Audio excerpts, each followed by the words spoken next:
It has something to do with this. Do you know what this is? Have you ever read this? Okay. Well, I'll read it for you. Hebrews 11:21. Quenched the violence of fire, escaped the edge of the sword, out of the weakness were made strong, waxed vigilant in fight, turned to flight the army of aliens. Ah! Aliens, man. Aliens are in the Bible, dude. Okay, what about this one? What about Psalms 29:6? He maketh them also to skip like a calf, Lebanon and Syrian like a young unicorn. Unicorn! Yep, unicorn. Didn't know unicorns existed back then.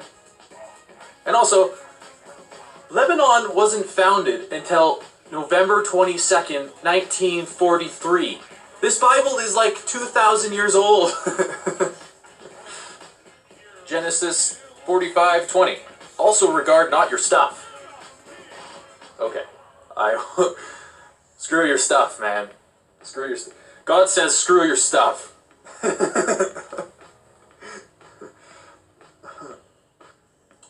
Luke 5:24. And take up thy couch, and go into thine house. Couch. Like a sofa?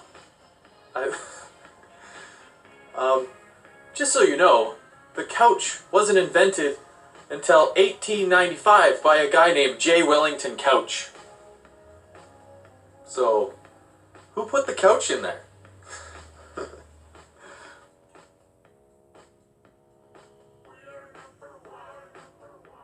Ask yourself something. When were emojis invented? Probably like when the internet was invented, I'm guessing. Well, Matthew 6:34. Matthew 6:34. For all these things do the Gentiles seek, with a little happy face emoji beside it. For your heavenly Father knoweth that ye have made all these things. Thanks, man. At least he's happy. No preachers are talking about this. They can't read their Bibles if they don't know that the Bible has changed. Okay, so I just had this conversation last video. Well, I go on to listen because I want to hear what she has to say. I want to know, okay, is this lady going to go ahead and deal with this and say, hey, I'm sorry that this is happening. This is another trick of the enemy. And, he's trying to keep us whatever. I just knew that she was going to deal with this on a holistic level because, just knowing the things that she knows, I learned a lot from this lady about the occult. A lot of things that I know even outside of religion, I learned from this ministry, okay? So, she gets on and she starts talking and, they're praying. I mean, they were praying. So I'm like, okay, golly, get to the point. I want to hear what you guys got to say. So she begins to talk about the lady that coined the phrase, the Mandela effect. I don't know what her name is, but the lady that talked about the Mandela effect and said that, she remembers Nelson Mandela dying back in the 80s in prison, which I also remember that because I was a child. And I remember when I saw it on TV, I thought to myself, those people are never going to get out of apartheid because he was their only hope to get out of apartheid. Of course, back then I was dumb and didn't know what the heck was going on in the world. So I remember that too. I remember Muhammad Ali dying prior to this time that he died. But whatever. So this lady says that we are misremembering and that the lady that coined the phrase the Mandela effect is a witch. And she has put a powerful spell on everybody that visits her page. And she's put a powerful spell over, these things. And, you guys don't remember what you think you remember. You're just going along with the people on the internet. And you don't, how can you don't trust your own mind? You need to give your mind over to God. And you don't need to trust your own mind anyways. You can walk in a room and see a picture and it's me on the wall. But you don't notice that it was also a picture of my husband on the wall, because your mind remembers selectively. It doesn't remember everything. So I guess we all don't remember, including my children, Berenstein being Berenstein and not Berenstain. But I digress. So I get in the host queue and I asked her very candidly. I said, listen, I didn't go on that lady's website. So you're saying that the people that are under this witchcraft spell are going to this lady's website and they found out the information about the Mandela effect. I said, I didn't go tonight. I read my Bible, and my Bible now, my King James Version, because she's a stickler about having only the King James Version. You can't have any other Bible if you follow this lady. You can only read the King James Version of the Bible if you follow this lady. So she's like, make sure you only don't have those perverted Bibles, the NIV, the New King James translation, all of those are perverted Bibles. Don't have those. So I'm like, okay, cool. So I always have the King James Version of the Bible. So I told her, I said, I've been following you for years. And you always told us never to have a perverted Bible, an NIV or whatever. I said, so I have a King James Bible. And I said, my King James Bible says that Jesus is now the head of the corner, not the chief cornerstone. My Bible also says that two men will be in bed together when the return. Two women will be grinding together. I told her, I said, listen, the Bible never said that. The Bible never said that. My King James Version of the Bible never said that. So you need to explain more than what you're explaining. I said, you're sitting here telling people that they're misremembering, that they are crazy, that they don't need to trust their own mind and all this craziness. And you're not explaining away the Mandela effect. That is not explaining it. And so she's like, I explained it to you. I told you what it was. I told you that you're under a spell. I said, that's not a good enough answer for me. That's not a good enough answer for me when I have over 200 people following me on YouTube that are going through the same thing. When there are hundreds upon millions of Christians that are sad, that are hurt, that are devastated, that their Bibles are changing. I said, so what are you telling me? This lady has more power than God? This lady has the power to change the Bible? She is that powerful of a witch? Seriously? I said, these Bibles haven't left my house. This isn't new publication. This is the same Bible that I've had for 10, 15 years. Yeah, pretty freaky. Well, that's what I thought. So, there's something to that. Basically what it is that there are a large, significant group of people who believe something a certain way, and but unfortunately that thing doesn't exist, and it never did exist that way. And so all these people's memories seem to be wrong, and that's the Mandela effect.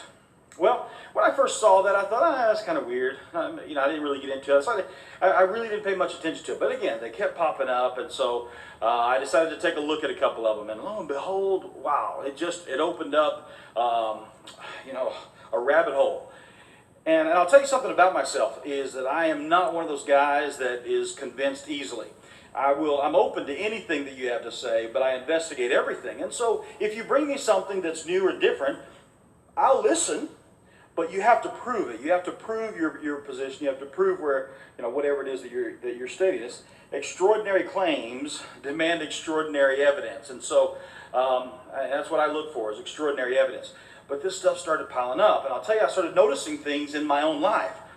And there were a lot of things, but long story short, the one that really seemed to get me, even though there were a lot of them that maybe were a lot bigger than this, but the one that seemed to really get me was the Monopoly Man. Yeah. And I'm watching one of these videos, and he talks about the Monopoly Man no longer has the monocle. What do you mean he no longer has the monocle? Are you crazy? That's one of the key features of the Monopoly Man, is that he has the monocle. He always has had the monocle. So I started doing some research, and lo and behold, he never had it. I even called up some people who had the game back from the 70s. They have a 1977, I think, edition of the game. Pulled it out, and lo and behold, no monocle. What? I know I remember a monocle. I started asking everybody around me, and they all remembered a monocle. Everybody does. There are costumes that are based on the Monopoly Man. There are movies, Ace Ventura, where he looks at a guy and he calls him the Monopoly Man. He's got a monocle. So it's just this weirdest thing that all of a sudden the Monopoly Man doesn't have a monocle. Well, it was a pretty emotional journey when I started discovering a lot of these things. I said, what I want to do is I want to go out and find real people and get their reaction to this. I want to see what they remember, because the people that I'm asking, they remember it the way that I remember. If I remembered that there was a monocle on the Monopoly guy and everybody I asked said, no, there was never a monocle, well, I'd think I was crazy. I would think that there's something wrong with me. But the fact is, everybody's remembering the monocle. How can we all remember something that never existed? That's just crazy. It just doesn't make sense. I know there's a lot of people out there saying that we've traveled across the universe. Maybe so. There's other people saying that it's CERN, and they're monkeying around with some things and kind of opened up some dimensions. I don't know. I don't know any of that. Have you ever woken up and felt like maybe none of this is even real? Like today, when I woke up, when I fell asleep, what if I died? And when I died, I'm actually in a whole nother reality now. I'm not even in the previous reality I was in yesterday. Like, this is all different. It's very possible. Who the fuck knows? Or maybe I didn't even wake up, but I'm still dreaming right now. Crunch that on your brain for a little while. Fuck. So it's been a year for me now,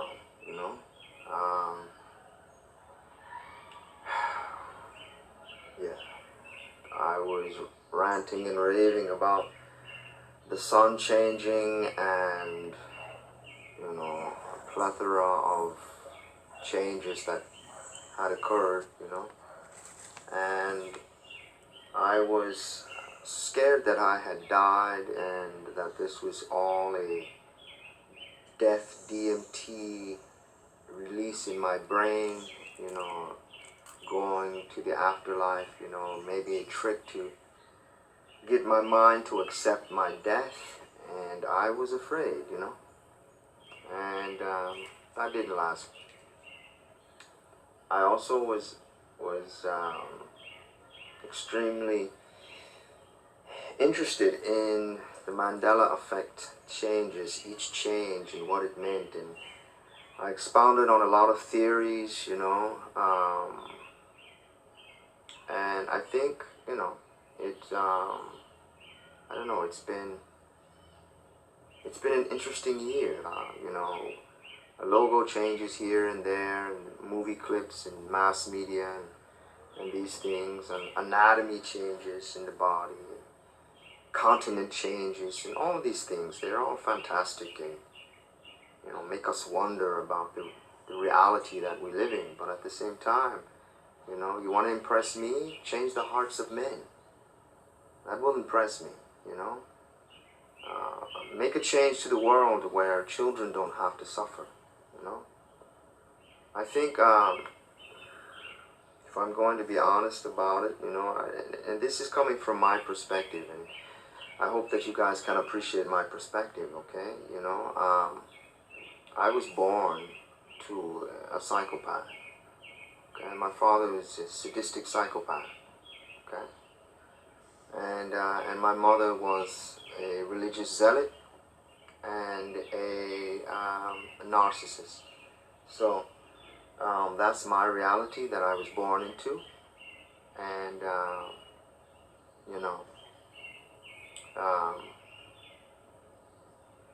I had a sister that died of malnutrition. I had a daughter that died on the operating table. I lost friends at war, and I've been homeless. I've been shot at.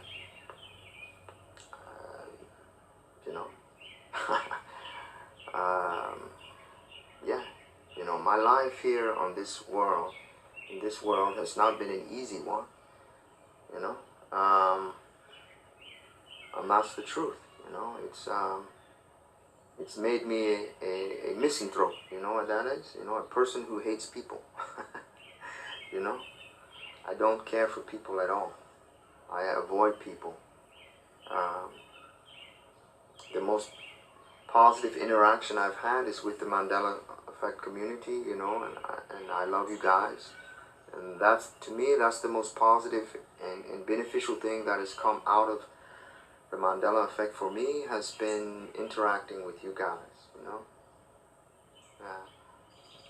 So, you know, coming from a background like that, you know, I think that this world is a cesspool of inequality and misery, you know. And for me, I've struggled my whole life, you know. It's been hard. And then, on top of that, one day I wake up and the sun is white. And logos have changed, but only they haven't changed, you know. And I'm one of a very few, of small minority of people that can see it. And yeah, I'm not impressed. You know. Yeah, I think that's the truth, you know. I have not liked this world, you know.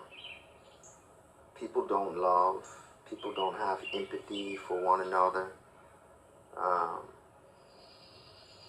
It's a world of greed and exploitation, and now, you know, we're special, right? We're chosen. We volunteered to come here. Well, I'd like to see that contract, you know. I'm not saying we didn't, but I don't remember that, do you? I've been struggling to stay in the light, you know, to stay on the straight and narrow, the cramped and narrow path, you know, and not get sucked into the vortex of darkness, of desperation and evil that's so easy to get caught up in, you know, because this world is run by entities that are evil. So yeah, you know, if this is God, then get on with it, God, and hurry it up, you know, because we're suffering here as people. If this is man, well, fuck you.